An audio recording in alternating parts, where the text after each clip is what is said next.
நாட்டையே திருப்பி போட்ட ஒரே வீடியோ. காங்கிரஸ் கனவிலும் நினைக்காத சம்பவம் நடக்க போகிறது. மத்திய அரசியல் அரங்கில் பெரும் பரபரப்பை ஏற்படுத்திய குற்றச்சாட்டு ஒன்றை முதலில் சபாநாயகர் ஓம் பிர்லா முன்வைத்தார். பிரதமர் நரேந்திர மோடியை நெருங்கி திட்டமிட்ட முறையில் ஒரு குழப்ப நிலையை உருவாக்க சில காங்கிரஸ் பெண் எம்பிக்கள் முயன்றதாக அவர் தெரிவித்தார். நாடாளுமன்ற வளாகம் போன்ற மிகுந்த பாதுகாப்பு ஏற்பாடுகள் செய்யப்பட்டுள்ள இடத்தில் பிரதமரின் அருகில் செல்லும் விதத்தில் நடந்து கொண்ட விதம் சந்தேகத்தை எழுப்புவதாகவும் இது சாதாரணமான அரசியல் எதிர்ப்பல்ல, முன்கூட்டியே திட்டமிட்ட நடவடிக்கை எனவும் அவர் கூறினார். இந்த குற்றச்சாட்டு வெளியானவுடன் அரசியல் வட்டாரங்களில் பல்வேறு கேள்விகள் எழுந்தன. அதனைத் தொடர்ந்து மத்திய நாடாளுமன்ற விவகாரத்துறை அமைச்சர் கிரண் ரிஜிஜு சம்பவத்துக்கான வீடியோ ஆதாரத்தை வெளியிட்டார். அந்த வீடியோவில் பிரதமர் நடந்து செல்லும் தருணத்தில் சிலர் திட்டமிட்டபடி மிக அருகில் சென்று திடீரென குழப்ப சூழ்நிலையை உருவாக்க முயல்வது போன்ற காட்சிகள் இருப்பதாக அவர் விளக்கமளித்தார்.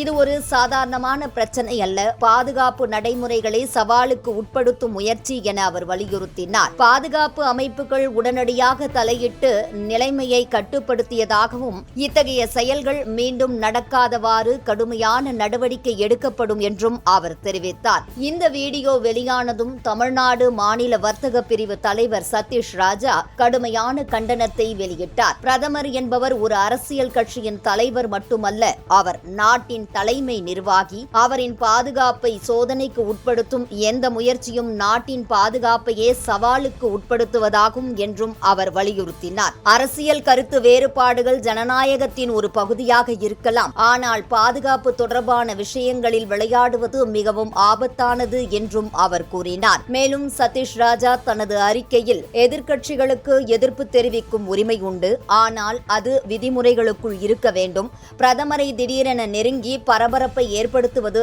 ஜனநாயக பண்பாட்டுக்கு எதிரானது என்று கடுமையாக சாடினார். பெண்கள் அரசியலில் முக்கிய பங்கு வகிப்பது வரவேற்கத்தக்கது என்றாலும் அந்த நிலையை பயன்படுத்தி பாதுகாப்பு விதிகளை மீறும் செயல் எதுவாக இருந்தாலும் அது கண்டிக்கப்பட வேண்டும் என்றும் அவர் தெரிவித்தார். இறுதியாக இந்த விவகாரம் குறித்து முழுமையான விசாரணை நடத்தப்பட வேண்டும் என்றும் குற்றம் நிரூபிக்கப்பட்டால் கடுமையான நடவடிக்கை எடுக்கப்பட வேண்டும் என்றும் சதீஷ் ராஜா வலியுறுத்தினார். நாட்டின் ஒற்றுமை, ஜனநாயக மரியாதை மற்றும் தலைமை பாதுகாப்பு ஆகியவை எந்த அரசியல் லாபத்திற்கும் மேல் என்பதை தீவிரமாக பதிவு செய்துள்ளார்.